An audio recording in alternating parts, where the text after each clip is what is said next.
Cette année, le comité de sélection a reçu 168 candidatures en provenance de 19 pays d'Afrique, de l'océan Indien, des Caraïbes, hors France d'outre-mer, du Proche et Moyen-Orient. Le prix Théâtre RFI 2018 sera remis à Limoges, dimanche 30 septembre, dans le cadre du festival Les Francophonies en Limousin. Écrire le monde au théâtre, le monde ne va pas mieux. Verdict des quelques 170 pièces de théâtre reçues pour la 5e édition du prix RFI Théâtre lancé en 2014. À les lire: dictature, corruption, intolérance, exclusion, poids de mœurs et de traditions étouffantes, calamités de tous ordres se portent toujours bien dans les pays du Sud. Tandis que l'Occident reste, au pire, leur prédateur ou se mure dans des forteresses d'égoïsme tout en agitant sa bien-pensance. Un nombre croissant de pièces évoque les drames humains de ceux qui s'exilent, affrontant tous les périls pour un ailleurs pas forcément meilleur. Ceux qui restent ne sont pas mieux lotis, l'espoir est englouti et les dieux viennent parfois sur terre pour dénigrer leur propre création. La plupart des écrivains s'engagent à nous alerter sur cet état du monde. Et leurs témoignages sont souvent bouleversants.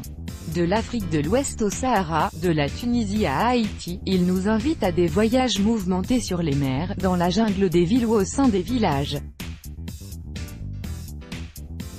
Nous y rencontrons des dictateurs, des sorciers et des marabouts, des femmes victimes de violences ou de l'arbitraire de maris polygames, des enfants des rues qui essayent de survivre, des exilés dépouillés, voire dépecés par des passeurs sans scrupules. Quelquefois la comédie pointe son nez, l'humour salvateur soutient le lecteur dans sa patiente avancée dans ses textes, parfois un peu maladroits mais toujours intéressants et sans doute nécessaires et légitimes. Choisir des finalistes à présenter au jury est, dans ce contexte, d'autant plus difficile et douloureux pour le comité de lecture. Nous attachant tant au fond qu'à la forme, nous avons essayé de ne pas céder à l'émotivité et de retenir les pièces qui nous semblaient les plus aptes à porter leur message au plus loin. Comment, en effet, produire un récit au-delà d'un récit d'alerte ? Les textes qui ont attiré notre attention réussissent à allier une recherche formelle et poétique à l'ironie politique et sociale. Ce sont les plus convaincants car ils s'inventent des genres et des langues métissées. C'est toute la valeur de la francophonie, trouver de nouvelles manières de dire sans renier ses racines. Oser le contemporain sans oublier le passé. C'est en puisant aux sources du conte, de la performance de griot, du poème slamé, de la matière musicale des parlers que les auteurs, avec beaucoup de trouvailles verbales forgent leur écriture. Au fil des pages, les idiomes dialoguent entre eux, tissent des thématiques récurrentes et constituent une mosaïque de bruit et de fureur. La tragédie peut y côtoyer la comédie avec un humour qui tutoie l'horreur. Manière de prendre de la hauteur, de la distance vis-à-vis d'un réel intolérable. N'appartient-il pas à l'art d'opérer cette transmutation? Le théâtre, ici, est un sport de combat, et chaque pièce le mène à sa façon et à son rythme, élabore ses propres règles avec une liberté qui vivifie la vieille langue française. Il s'agissait pour nous d'écouter des paroles lancées à bout portant, et de les faire entendre, afin que leurs échos parviennent jusqu'aux auditeurs et aux spectateurs. Le choix d'un lauréat appartient maintenant au jury. Mireille Davidovici, responsable du comité de lecture. Les textes proposés au jury: Maoussi AGBEDJIDJI, Togo. Transmettre Dieu descend sur terre pour mettre une dernière main à sa création et confie aux 7 doigts le soin de gouverner fermement la future humanité.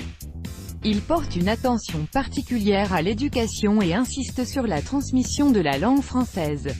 Des siècles plus tard, dans une école d'Afrique,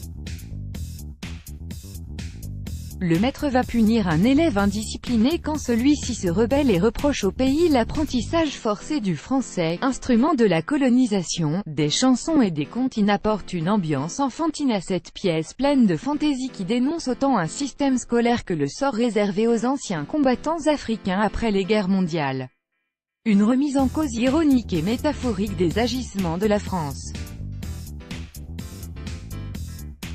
Sous les Tianguel, Guinée, jamais de sang-froid. Au terme d'une longue torture, un homme avoue le sort qu'ont subi une petite fille et son père. Au fur et à mesure que le tortionnaire met en pièces le corps de son otage, une histoire atroce se révèle. Le père opposant politique a fui le régime après un attentat manqué.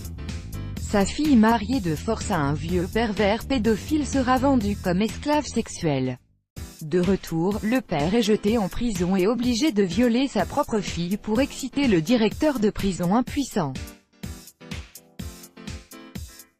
Le sang gicle comme les paroles, d'une extrême cruauté.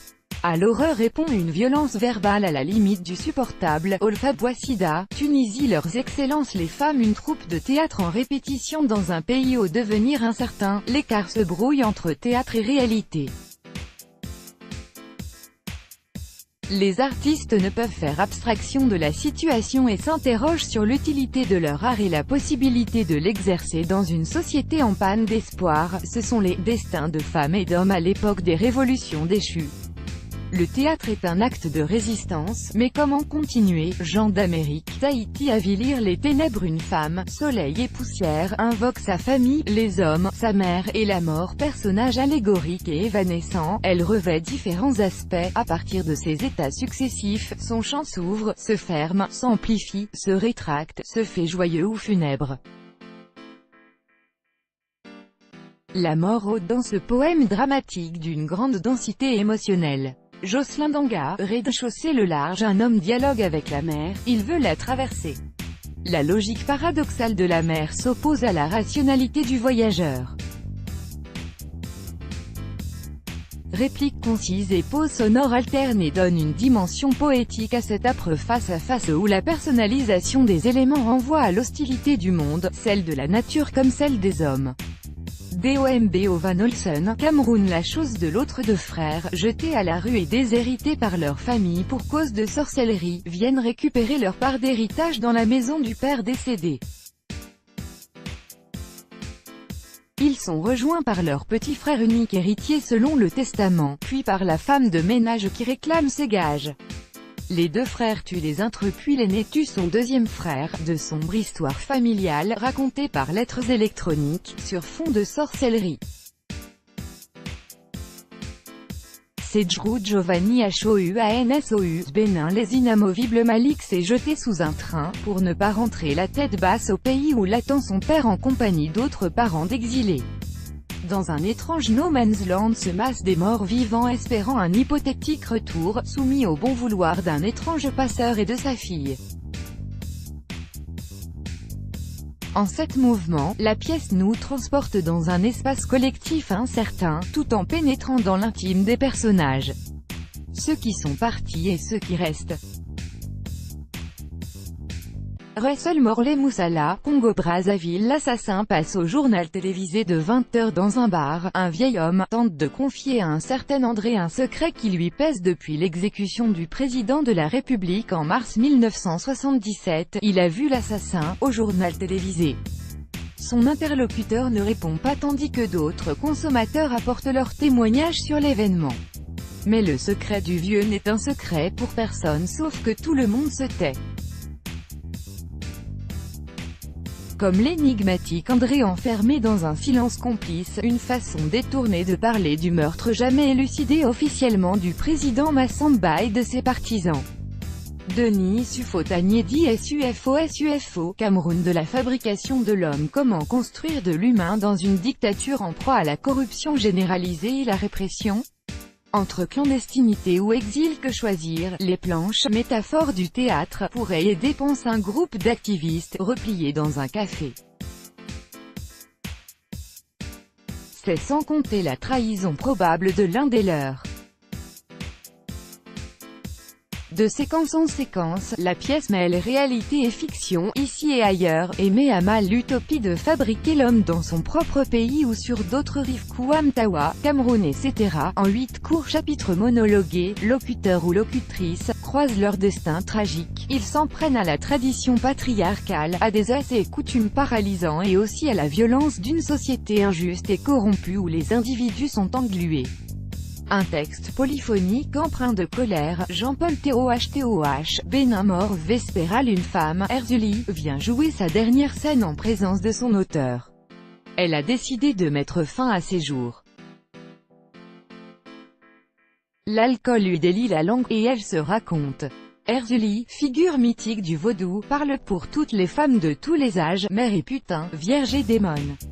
Moi, l'auteur, intervient mais il ne peut empêcher le suicide de son personnage, pas plus que sa renaissance. La langue est crue, mais la poésie transcende la violence. Assistant Traoré, Mali l'imam s'évanouit. Un imam accompagne à l'hôpital une inconnue sur le point d'accoucher. Faute de mari, la femme déclare l'imam comme étant le père. Et les ennuis commencent pour l'homme qui a cru bien faire. Un test ADN prouve qu'il n'est pas le père, mais révèle sa stérilité. Sa femme confesse qu'elle a eu recours au jeune frère de son mari pour lui assurer une descendance et ne pas perdre son statut social. Au final, l'imam prend comme seconde épouse la jeune mère, car le bébé a été conçu avec un homme marié. Cette comédie riche en rebondissements évoque le statut de la femme au Mali. Jury 2018. Présidence, Firmin Richard, comédienne, avec David Bobé, metteur en scène, directeur du CDN de Normandie-Rouen, Lamine Diarra, acteur, directeur du festival Les Praticables à Bamako, Caroline Marcillac, directrice de Théâtre Ouvert, Corinne Clon, autrice, administratrice théâtre de la SACD, Claire Lanne d'Arcueil, directrice du Conservatoire National Supérieur d'Art Dramatique, Valavan Kumaran, metteur en scène, acteur, directeur du Théâtre Indian Ostrom de Pondichéry, Muriel Mahalouf, journaliste à RFI, Gaël Massicobiti, responsable pôle spectacle vivant et musique de l'Institut français, Pierre Notaire, auteur, artiste associé du Théâtre du Rond-Point, François Rancillac, directeur du Théâtre de l'Aquarium, Marie-Agnès Sevestre, directrice du Festival des Francophonies en Limousin. À propos du prix Théâtre RFI, le prix Théâtre RFI a pour objectif de promouvoir la richesse des écritures dramatiques contemporaines francophones du Sud et de favoriser le développement de carrières de jeunes auteurs, écrivant en français. RFI et ses partenaires offrent aux lauréats un soutien professionnel et une exposition médiatique à travers une dotation financière attribuée par la SACD, l'organisation d'une résidence en France, à la Maison des auteurs de Limoges et au Théâtre de l'Aquarium avec le collectif À Mots Découverts, financé par l'Institut français, une résidence de travail au plateau suivie de lectures publiques au CDN Normandie-Rouen, une promotion du texte et une mise en onde sur les antennes de RFI.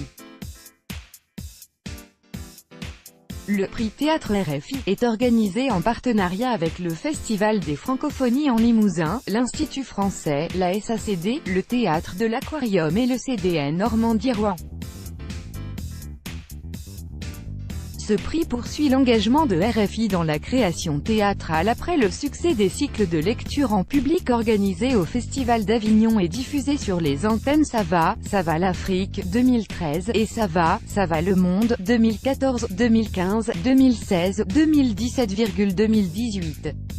En 2014, le prix Théâtre RFI a récompensé Chemin de fer, le texte de Julien Mabiala Bissila, jeune auteur congolais. En 2015, l'auteur libanais Lala Mougani pour Tais-toi et Creuse, et en 2016 le Guinéen Akimba pour Convulsion.